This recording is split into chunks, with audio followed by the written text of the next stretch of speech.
Bienvenue une fois de plus dans la capitale politique. Vous allez rouler, vous allez en sécurité. Nous te prions de bénir ce repas, de bénir les mains qui l'ont apprêté, de bénir les poches qui ont pourvu à leur préparation et de donner à manger à tous ceux qui, de par le monde, en ont besoin. Nous te demandons au nom de Jésus-Christ qui est mort sur la croix pour nous sauver du péché. Amen. Le passage est comme suit. La table est présente. Je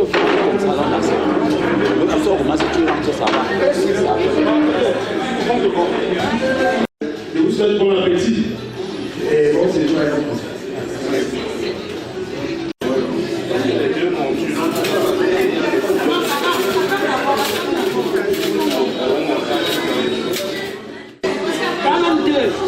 Fais venir vos mieux que il y a pas que deux louches, papa. Donc les cuillères de toute la louche, les petits cuillères de chagrin, là. Non, je l'ai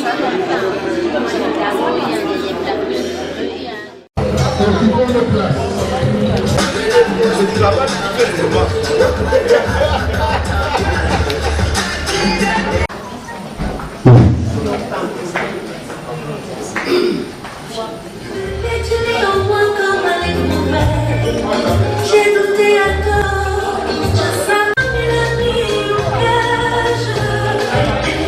Pour toi je veux ouvrir la page.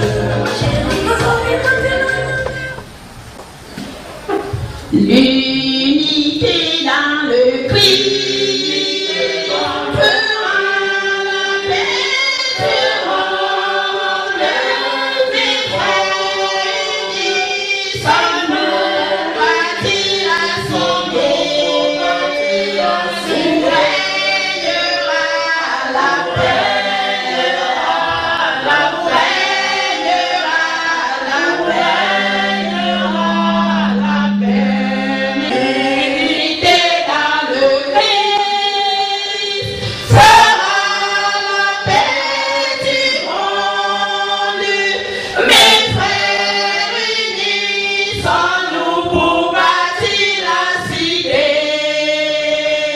où régnera la paix. Amen. Loué soit Jésus-Christ. Amen. Promotion 1980, 2792, c'est le roi César, le rassemblement au CE,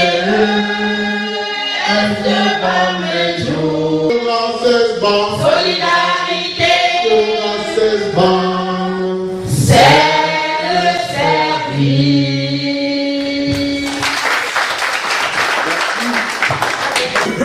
Et David qui est ici devant vous est le même David, mais avec l'aide d'expérience. L'aide David dit que beaucoup d'entre vous ne connaissez pas.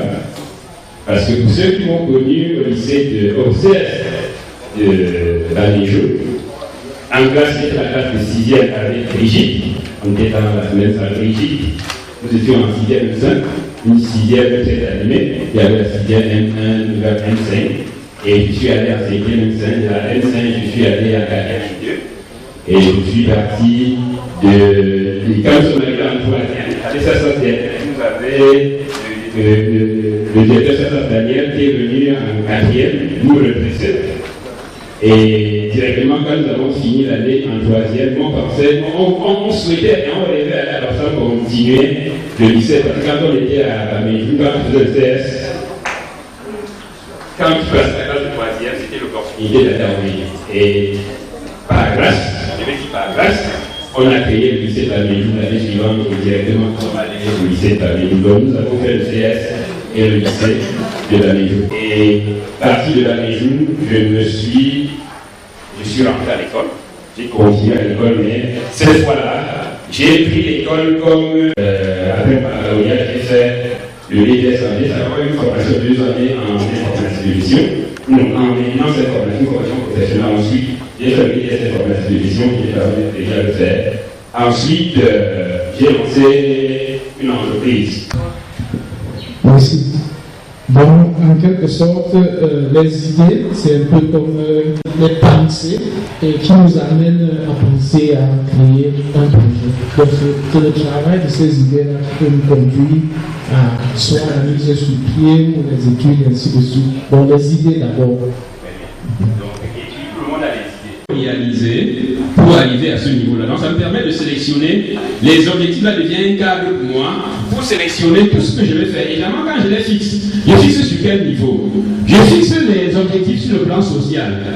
Je fixe sur le plan économique. Je cherche des informations. Et quand j'ai collecté les informations jusqu'à ce que je suis convaincu que les projets que j'ai identifiés, nous avons fait une entreprise sur BTS, nous avons créé une entreprise nulle part ailleurs. C'est une entreprise que quand j'avais travaillé là-dessus, il fallait 10 millions. Un projet de 10 millions. Je vous assure, je n'avais pas 100 000 francs. J'avais fait tout le travail de personnes que j'ai coachées.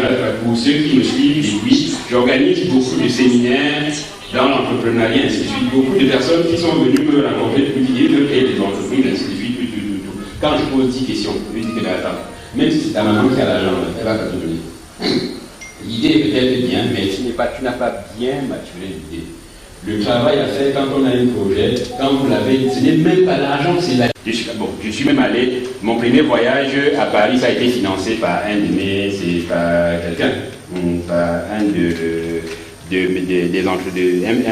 coach, un chef d'entreprise que je coachais. La formation pour faire la formation de cette Léon-là.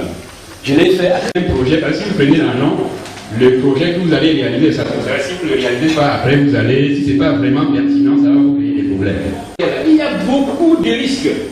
Il y a des incertitudes. Et cette incertitude-là ne peut être résolue que si vous avez les bonnes informations.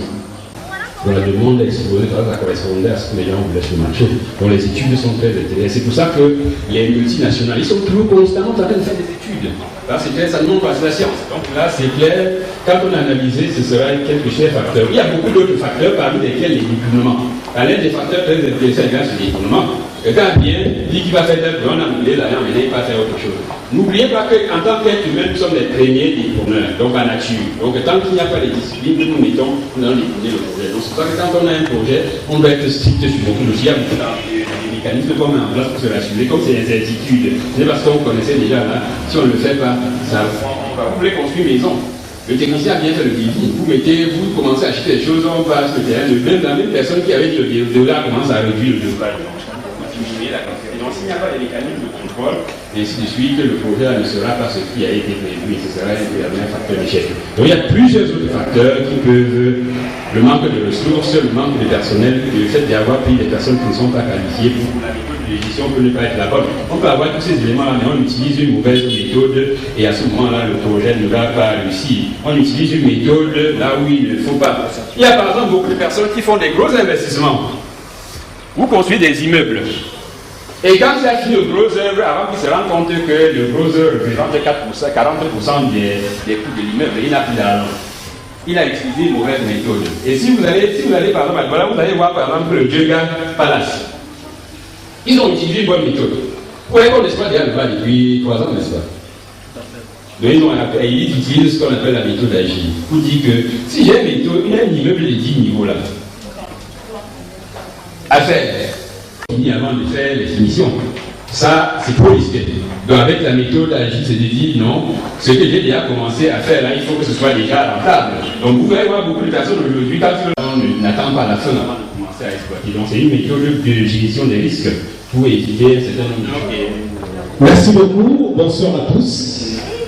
J'aurais dû être là depuis hier avec vous, mais seulement mon état de santé ne me permettait pas. Aujourd'hui, je me suis dit, là je passe à Yaoundé, j'ai enlevé j'ai dit que je viens. Et je suis là ce soir. Ce soir, nous allons chanter Sophie de Dinabel en langue Gomba. Sophie, Nancy, Kozola, de chaque fondée, comme tout l'ombre, la le chef. Never feel not such a war. So we can learn to that won't be the vision. Never saw no man do job. I let you walk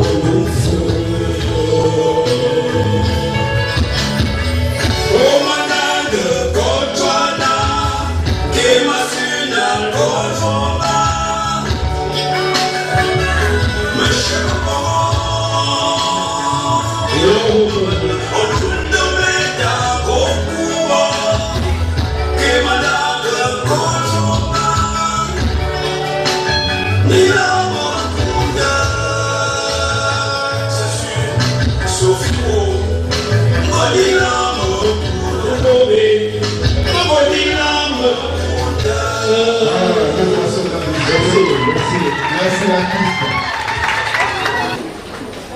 Malheureusement, à ma connaissance, il n'y a pas eu de préparation à cet effet. C'est pourquoi nous allons immédiatement continuer avec notre programme en priant les responsables des régions de vouloir organiser un entretien local lors des séances mensuelles autour de ce thème qui est intitulé l'impact de l'éducation familiale sur la vie en société. Ici, je crois, la thématique est l'influence que l'éducation familiale peut avoir sur la vie de l'individu dans la société. Et nous savons que l'éducation est d'ailleurs la bonne, et ce qui est essentiel pour chaque personne. Alors, nous allons continuer tout de suite avec le mot de bienvenue du superviseur général de cette édition de l'AG, je ne sais pas. J'ai nommé le président de l'antenne du centre, M. Alexis Takam. Après lui, va respectivement prendre la parole ici le président du comité de relations, celle qui a été au forum depuis quelques mois, pour que nous soyons ici ce soir. Après la PCO, va prendre la parole le président national. Honorable invité, grande est ma joie de prendre la parole devant vous ce soir au nom de l'Assemblée Centre qui accueille les travaux de l'Assemblée Générale RACESBAM 2023, rendu à sa 5e édition. Soyez les bienvenus à Yaoundé, chez nous, chez vous. De 2018, date de la première Assemblée Générale, à 2023, nous avons été tous formidables à travers nos différentes actions. Je veux parler ici des mains levées, des dons et autres. Mon vœu le plus cher, c'est de continuer à garder la barre haute, car beaucoup ayant déjà été fait jusqu'ici, il reste cependant encore à faire, et ce n'est qu'ensemble que nous y parviendrons. Nous avons tous laissé nos multiples occupations et sacrifié de notre temps pour être ici à l'Assemblée Générale. C'est une preuve d'amour et d'attachement que nous avons pour notre association. C'est pour cela que nous devons nous en féliciter. Hier, RACESBAM comptait quelques membres. Aujourd'hui, plus qu'une centaine. Preuve qu'il y a eu une évolution avec le temps. Et je tiens à féliciter le Bureau national pour le travail abattu. Je ne saurais terminer mon propos sans dire un grand merci à tous ceux qui, de près ou de loin, ont contribué dans l'organisation de cette Assemblée Générale. À toutes les commissions, sans oublier la présidente du comité d'organisation. Avec nos forces unies, nous soulèverons les montagnes. Vive RACESBAM, vive les 3S, je vous remercie.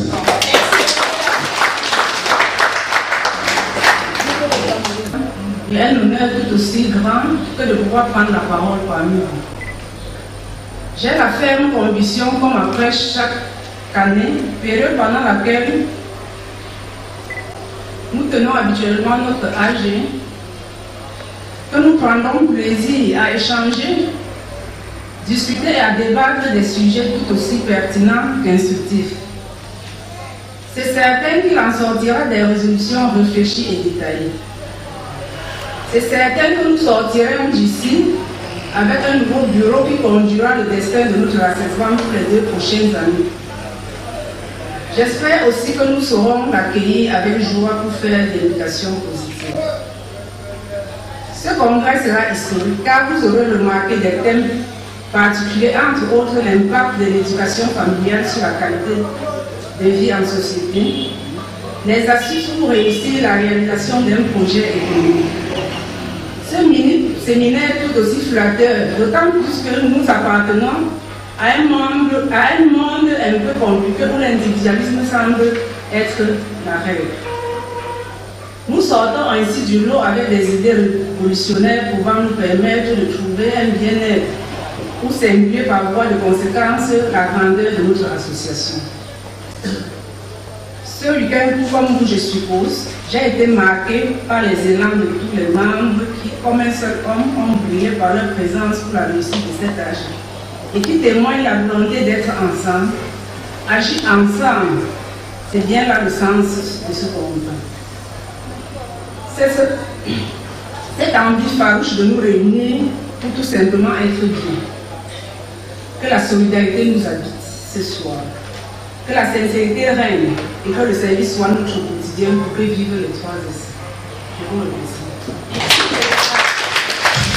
RACESBAM. 3S. Une fois de plus, je me tiens devant vous. Comme quelqu'un disait, le PN sortant. Et c'est avec une grande fierté que j'accomplis mes dernières heures de ma mission dans ce poste. C'est pas que le parcours s'achève.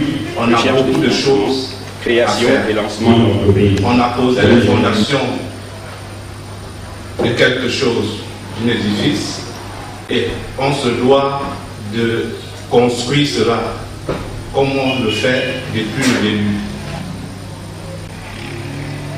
Historiquement, RACESBAM a commencé comme un petit jeu. Et les propos étaient assez hésitants dès le début, même dans la structuration. À un certain moment, on a pensé qu'on pouvait chapeauter les régions déjà avec les bureaux. Le bureau national n'était pas encore pensé.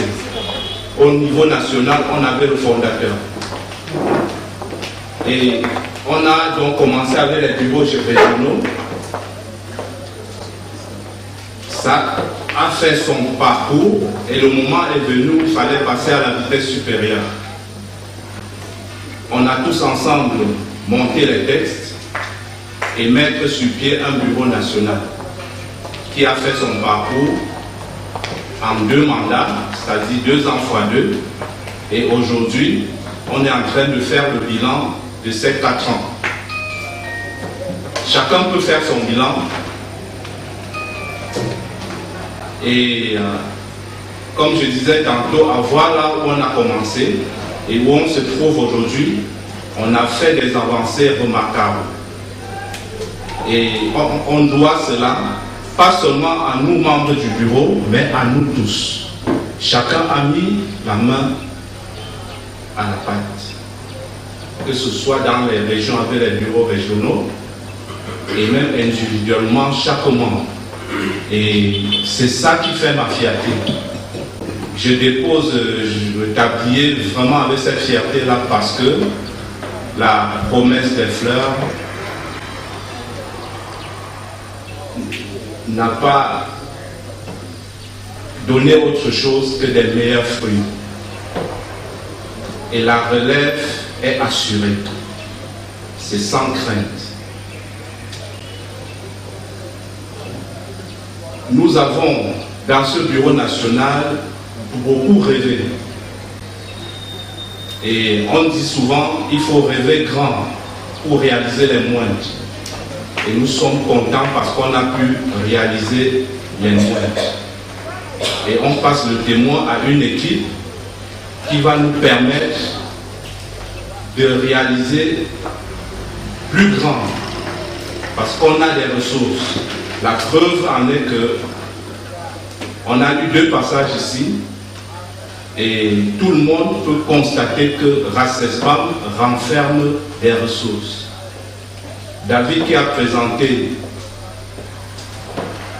je peux appeler ça un projet de formation parce que c'est pas donné, les gens payent des millions pour l'avoir. Mais nous, on l'a gratuitement.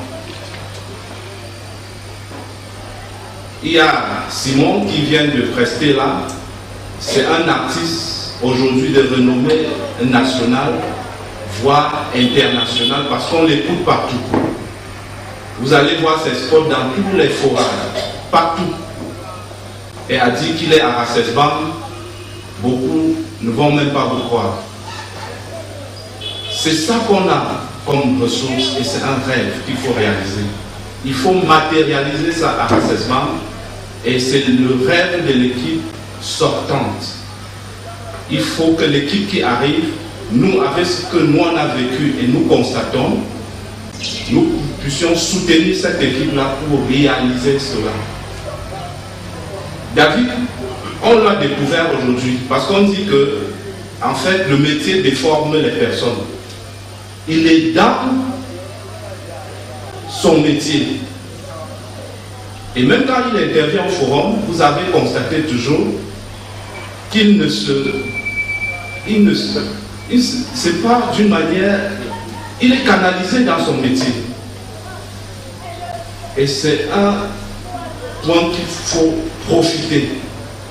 Il y a des personnes qui font des cours de formation 1 heure de temps. Vous ne pouvez pas savoir le cachet. Et une formation de 5 jours, tel qu'il a dit, parce que ça coûte énormément cher. Vous prenez une formation de 5 jours avec une certification internationale, c'est minimum 3 millions de nos jours. Et nous l'avons en interne. Dernièrement, on parlait des amendements de nos textes. Lui, il était orienté dans une voie où beaucoup ont dit, ceux qui soutiennent, allez créer votre RACESBAM. Mais nous venons de constater que on peut avoir des idées et ne pas avoir un seul sou.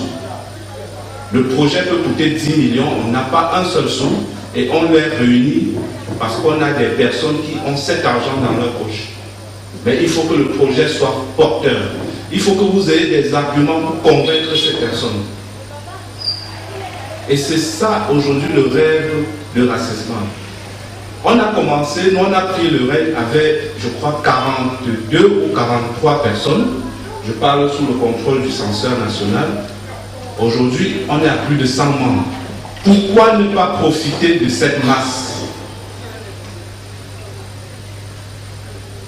Les autres ailleurs n'ont pas ce nombre. Et ils ne peuvent pas réaliser ce que nous sommes capables de faire. Individuellement, on ne peut pas, il vient de le dire. Vous pouvez vouloir, vous avez des idées, vous voulez créer une entreprise, vous ne pouvez pas, parce que vous avez des manquements, même dans le nombre. Il faut aller vers des personnes vous associer. Je ne dois pas être trop long. Je vais chuter toujours dans ce qu'on prévoit à l'avenir. Nous avons mis sur pied une caisse d'urgence parce qu'on pensait à demain. Nous sommes aujourd'hui la majorité dans la cinquantaine ou au seuil de la cinquantaine. Cette caisse d'urgence pensée au départ, c'était pour, dans les années à venir, souscrire une assurance maladie auprès d'une compagnie d'assurance. Et aujourd'hui, on a dans cette caisse, les chiffres seront donnés tout à l'heure, mais on a quelque chose déjà. L'espoir, c'est d'y arriver. Et si nous ne pouvons pas rêver, on n'arrivera pas. Profitons-en. Je vous remercie. Merci, Monsieur le Président.